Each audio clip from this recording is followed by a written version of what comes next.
അല്ലാതെ മറ്റൊരു ദൈവം ഇല്ലെന്നാണ് താലിബാൻകാരൊക്കെ പറയുന്നത്. പക്ഷെ മോദി അവരുടെയൊക്കെ മനസ്സ് മാറ്റിയിട്ടുണ്ടോ?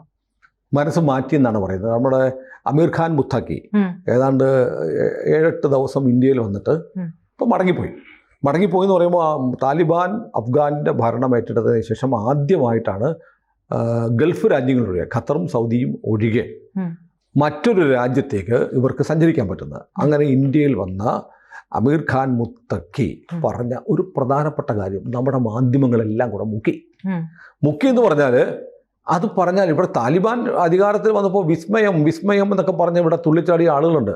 അതായത് അഫ്ഗാനിൽ താലിബാൻ വിസ്മയം എന്ന് മാധ്യമം പത്രമൊക്കെ എഴുതി അങ്ങനെയാണ്. പക്ഷേ വിസ്മയം മാത്രമല്ല, ഇപ്പോൾ വന്നിട്ട് ഇവരുടെ സ്വപ്നഭൂമിയായ സാംസ്കാരിക കേന്ദ്രമായ പാകിസ്ഥാനെ എടുത്തിട്ട് കീച്ചുവാണ് അഫ്ഗാനിസ്ഥാൻ. അവർ ഓടുന്നു, കൊല്ലുന്നു, തടവുകാരായി പിടിക്കുന്നു. എന്തിന്? ഇപ്പോൾ പാകിസ്ഥാൻ പട്ടാളക്കാരെ കിട്ടിയാൽ ആദ്യമേ നമ്മുടെ പഹൽഗാമിനോടുള്ള പ്രതികാരം ചെയ്യുന്നതുപോലെ അഫ്ഗാനിസ്ഥാൻ ചെയ്യുന്നത് അവൻ്റെ തുണി അഴിക്കുകയാണ്. കാരണം പാകിസ്ഥാൻ പട്ടാളക്കാരുടെ പാൻറ്റൊക്കെ ഊരി തോക്കിൽ കുത്തിപ്പിടിച്ചുകൊണ്ട് അഫ്ഗാനിസ്ഥാൻ പട്ടാളക്കാർ നടത്തുന്ന വീഡിയോ വന്നിട്ടുണ്ട്. അപ്പോൾ പഹൽഗാമിൽ എന്താ ഇത് നമ്മുടെ തുണിപൊക്കി നോക്കിയിട്ട് മതം നോക്കി തിരിച്ചറിഞ്ഞ് വെടിവെച്ച് വന്നവരാണ്. അപ്പോൾ പാകിസ്ഥാൻകാരൻ്റെ തുണി അഴിക്കാൻ ഇനി അജിത് ഡോവൽ വല്ലതും പറഞ്ഞിട്ടാണോ എന്നറിയില്ല, പിടിക്കുന്ന പാകിസ്ഥാൻകാരൻ്റെയൊക്കെ പാൻറ്റഴിക്കുകയാണ്. പാൻറ്റഴിച്ചിട്ട് നല്ല കീച്ചു കൊടുക്കുന്നുണ്ട്. അപ്പോൾ ഇപ്പോൾ ഈ മുത്തഖി കഴിഞ്ഞ ദിവസം പറഞ്ഞൊരു വീഡിയോ പുറത്തു വന്നിട്ടുണ്ട്.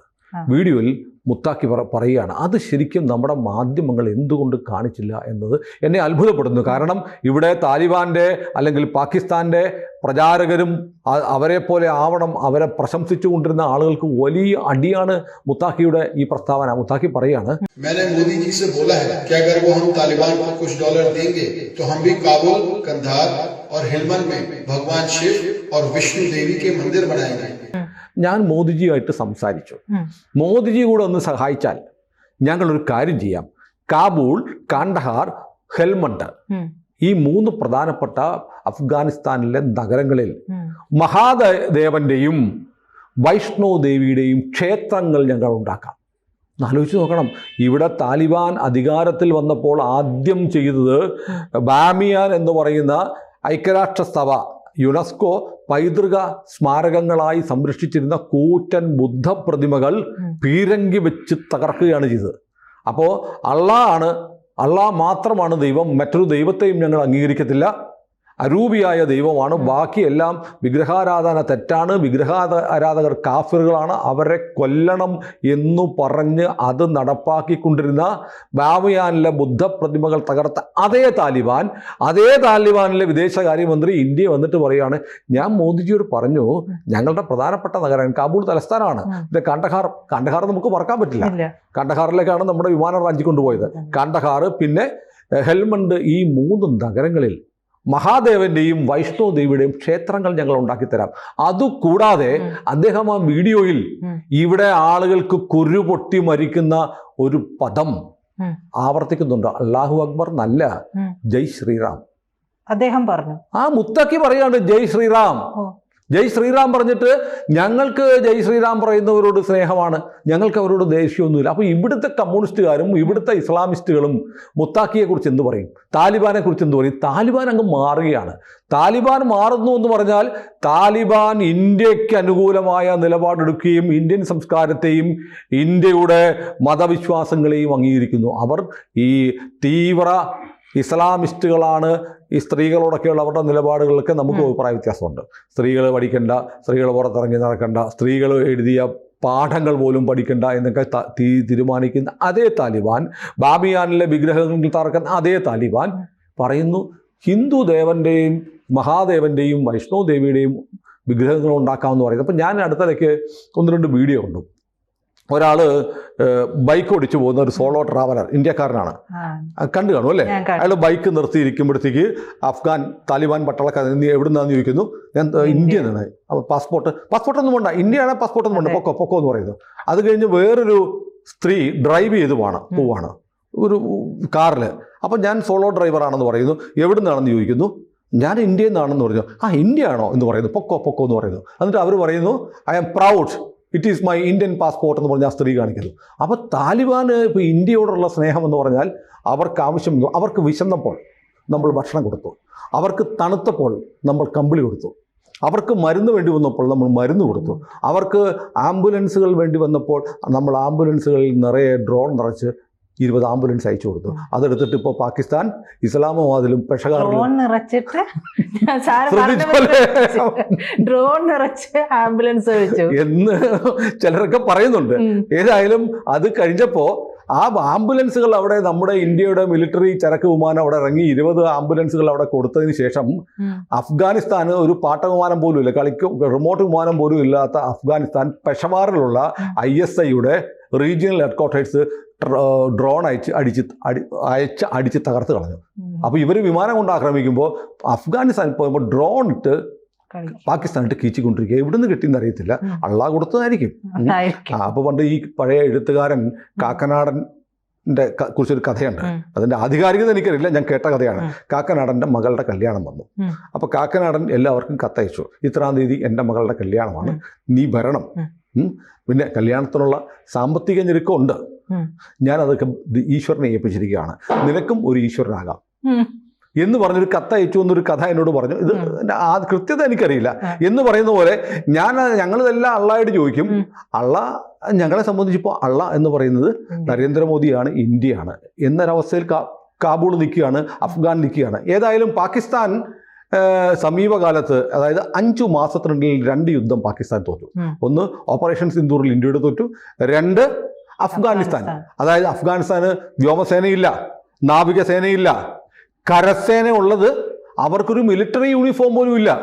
വളരെ കുറച്ചേ ഉള്ളൂ യൂണിഫോം ഇട്ടിരിക്കുന്ന അഫ്ഗാന്റെ പട്ടാളക്കാർ, ബാക്കി മുഴുവൻ താലിബാനികളാണ്. അവർക്കൊരു ബുള്ളറ്റ് പ്രൂഫ് ജാക്കറ്റ് പോലും ഇല്ല. അവരാണ് ഈ പറഞ്ഞതുപോലെ അടിച്ച് കയറി പാകിസ്ഥാനെ അടിച്ച് പിരിച്ച് റൊട്ടിയാക്കുന്നത്. അപ്പോൾ നമ്മളെ സംബന്ധിച്ചിപ്പോൾ നമ്മളിങ്ങനെ നോക്കി സൈഡിൽ കൈയും കെട്ടി ചിരിക്കുകയാണ്. കാരണം നമ്മളെ സംബന്ധിച്ച് അഫ്ഗാൻ ഒരു വാർ ഫ്രണ്ട് പാകിസ്ഥാനിൽ തുറക്കുന്നത് ഇന്ത്യയെ സംബന്ധിച്ച് വളരെ അഭിമാനകരമാണ്. കാരണം അഭിമാനകരവും ആവശ്യവുമാണ്. കാരണം 2400 കിലോമീറ്ററാണ് അഫ്ഗാനിസ്ഥാനും പാകിസ്ഥാനും തമ്മിലുള്ള അതിർത്തി. രണ്ടാമത്തെ കാര്യം, നമ്മുടെയാണ് പാകിസ്ഥാന്റെ കയ്യിലിരിക്കുന്ന കാശ്മീരിന്റെ ഒരു ഭാഗം, POK, പാക് ഒക്കുപ്പൈഡ് കാശ്മീർ, നമ്മുടേതാണ്, നമ്മളത് തിരിച്ചു പിടിക്കുമെന്ന് പറഞ്ഞുകൊണ്ടിരിക്കുക. ആ POKയുടെ 104 കിലോമീറ്റർ അതിർത്തി അഫ്ഗാനുമായിട്ടുണ്ട്.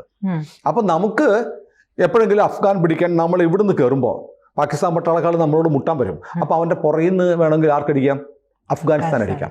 അപ്പൊ അഫ്ഗാനുമായിട്ടുള്ള നല്ല ബന്ധം ഉണ്ടാക്കുക എന്നുള്ളത് ആ കാര്യത്തിൽ നമ്മൾ വിജയിച്ചിരിക്കുന്നു എന്നതിൻ്റെ ഏറ്റവും വലിയ തെളിവാണ് മുത്തക്കി പറഞ്ഞിരിക്കുന്നു. ഏറ്റവും വലിയ ഫണ്ടമെൻ്റലിസ്റ്റായിട്ടുള്ള യാഥാസ്ഥിതിക മുസ്ലിമുകളായ നമ്മുടെ ഇവിടെ നിന്നൊക്കെ ആട് വഹിക്കാൻ അഫ്ഗാനിസ്ഥാനിൽ പോകണമെന്നൊക്കെ പറയുന്നില്ലേ? സാർ, ഒരു സംശയമുണ്ട്. അത് ഇപ്പൊ ഇത്തരത്തിലുള്ള വീഡിയോസ് ഒക്കെ വരുമല്ലോ, അപ്പൊ അത് ഈ AI ആണെന്നും ഈ വിസ്മയത്തിനെ അനുകൂലിക്കുന്നവർക്ക് പറയാൻ, അത് മുത്താക്കി വന്നിട്ട് പരസ്യമായിട്ടല്ലേ ഇവിടെ സമ്മേളനങ്ങൾ പ്രസംഗിച്ചത്? മുത്താക്കി വന്നിട്ട് വിവേകാനന്ദ ഇന്റർനാഷണൽ ഫോറത്തിൽ പോയി, ഫൗണ്ടേഷനിൽ പോയി, അതറിഞ്ഞില്ലായിരുന്നോ? RSSന്റെ ഇന്ത്യയിലെ തിങ്ക് ടാങ്ക് എന്ന് പറയാവുന്ന അജിത് ഡോവൽ നേതൃത്വം നൽകുന്ന വിവേകാനന്ദ ഇന്റർനാഷണൽ ഫൗണ്ടേഷനിൽ ഡൽഹിയിൽ പോയി മുത്താക്കി പ്രസംഗിച്ചു. RSSന്റെ പരിപാടിക്ക് പോയി, RSSൽ ചേർന്നു എന്ന് പറയാം. അപ്പൊ ഇവിടെ എന്താ, നിങ്ങൾ നമ്മുടെ നാട്ടിലെ ഒറ്റപത്രം വാർത്തയാക്കില്ല കേട്ടോ.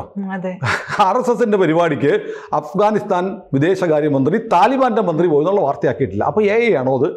അത് ഇംഗ്ലീഷ് പത്രങ്ങളൊക്കെ വാർത്ത വന്നു. അപ്പൊ ഇത് AI അല്ലെന്ന് ഇവർക്കറിയാം.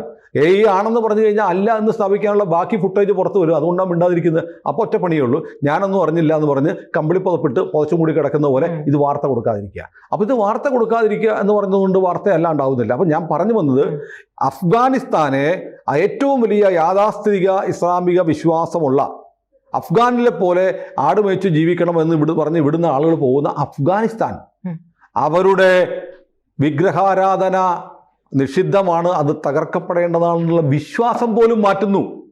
അപ്പോൾ മോദിയും അമിത്ഷായും രാജ്നാഥ് സിംഗും അവരുടെയൊക്കെ കൂടെ നിന്ന് മുന്നണിയിൽ നിൽക്കുന്ന അമിത്ഷായും എടുത്തിരിക്കുന്ന സ്ട്രാറ്റജി എത്രമാത്രം വിജയിച്ചിരിക്കുന്നു എന്ന് നോക്കൂ. അപ്പോൾ നമ്മൾ നോക്കേണ്ടത്, ഒരു രാജ്യത്തിൻ്റെ ഐഡിയോളജി, മതാധിഷ്ഠിതമായ തീവ്രമതം ആധാരമാക്കിയുള്ള അവരുടെ വിശ്വാസധാരയെപ്പോലും മാറ്റാൻ നമുക്ക് കഴിഞ്ഞിരിക്കുന്നു. അവർ മാറുന്നു, നമ്മളോട് ചേർന്ന് നിൽക്കാൻ തയ്യാറാവുന്നു. ഇത് നോക്കുമ്പോഴാണ് ഞാൻ പെട്ടെന്ന് കാണുന്നത് മറ്റൊരു വീഡിയോ കണ്ടു. പാകിസ്ഥാനിൽ ബലൂചിസ്ഥാൻ എന്ന് പറയുന്നത് അവർക്ക് പ്രത്യേക രാജ്യമാണ്, അവർ വേറെ ജനതയാണ്. പഴയ കലാത്ത് എന്ന് പറയുന്ന സ്വതന്ത്ര രാജ്യം പാകിസ്ഥാൻ പിടിച്ചെടുത്തതാണ് ഈ ബലൂജ് മേഖല. ഒരു BLAയുടെ സ്വാതന്ത്ര്യ സമര പോരാളികൾ പാകിസ്ഥാനുമായിട്ട് യുദ്ധത്തിന് പോവുക. അവരാദ്യം പറയുന്നത് എന്താ, അവരുടെ മുദ്രാവാക്യം വിളിച്ചിട്ട് അവർ പറയാ वालेकुम अस्सलाम मियाजान, वालेकुम वालेकुम वालेकुम, जय जय माता दी, जय श्री राम, जय हनुमान जी की, जय काली माता, जय बजरंग बली, ജയ് കാളി മാതാ, ജയ് ഹനുമാൻ ജി എന്ന് അവർ മുദ്രാവാക്യം വിളിക്കുന്നു. വിശ്വസിക്കാൻ പ്രയാസമുള്ള ഒരു വീഡിയോ കാണിക്കാം നമുക്ക്. അവര് ബലൂജ് പോരാളികൾ, അവര് അള്ളാഹുവിനെ സ്തുതിക്കുന്നതിനൊപ്പം തന്നെ കാളി മാതാവിന് ജയ് വിളിക്കുന്നു, ഹനുമാൻജിക്ക് ജയ് വിളിക്കുന്നു, ജയ് ശ്രീറാം വിളിക്കുന്നു. അപ്പോൾ തീവ്ര ഇസ്ലാമിക ചിന്താധാരയുള്ള ആളുകൾ പോലും ഇന്ത്യ എടുക്കുന്ന നിലപാടിനെ അംഗീകരിക്കുന്നു. ഇവിടെയാണ്, കേരളത്തിലാണ് ചില ആളുകൾക്ക് ജയ് ശ്രീറാം എന്ന് പറയുമ്പോൾ വല്ലാത്ത ഇറിറ്റേഷൻ ഉണ്ടാവുന്നത്. അഫ്ഗാനിസ്ഥാൻ ജയ് ശ്രീറാം വിളിക്കുന്നു, മുത്താക്കി ജയ് ശ്രീറാം വിളിക്കുന്നു. അഫ്ഗാനിൽ എനിക്ക് തോന്നുന്നത് സൗദി അറേബ്യയിലും ദുബായിലൊക്കെ നമുക്ക് പക്ഷേ ഹിന്ദു ക്ഷേത്രങ്ങളുണ്ട്. വലിയ താമസം വിന മിക്കവാറും മഹാദേവൻ്റെയും വൈഷ്ണോ ദേവിയുടെയും ക്ഷേത്രം അഫ്ഗാനിസ്ഥാനിൽ ഉണ്ടാകുമെന്നും അത് ഉദ്ഘാടനം ചെയ്യാൻ ഇന്ത്യയുടെ ആരാധ്യനായ പ്രധാനമന്ത്രി നരേന്ദ്രമോദി അങ്ങോട്ട് പോവുകയും ചെയ്യുന്ന ദിവസം അനധിവിദൂരമല്ല എന്ന് പ്രതീക്ഷിക്കാം. എന്തായാലും നമുക്ക് അഫ്ഗാൻ്റെ പോരാട്ടത്തിന്, ചെറുത്തുനിൽപ്പിന്, പ്രത്യാക്രമണത്തിന് എല്ലാ ശക്തിയും മഹാദേവൻ കൊടുക്കട്ടെ. ഇപ്പോൾ ജയ് ശ്രീറാം മുത്താക്കി വിളിച്ചു കഴിഞ്ഞു, അപ്പോൾ ശ്രീരാമൻ കൊടുക്കട്ടെ എന്ന് നമുക്കും പ്രാർത്ഥിക്കാം. കൂടുതൽ വാർത്തകളും വിശേഷങ്ങളും നിങ്ങളിലേക്ക് എത്താൻ ABC മലയാളം സബ്സ്ക്രൈബ് ചെയ്യുക, ബെൽ ബട്ടണും അമർത്തുക.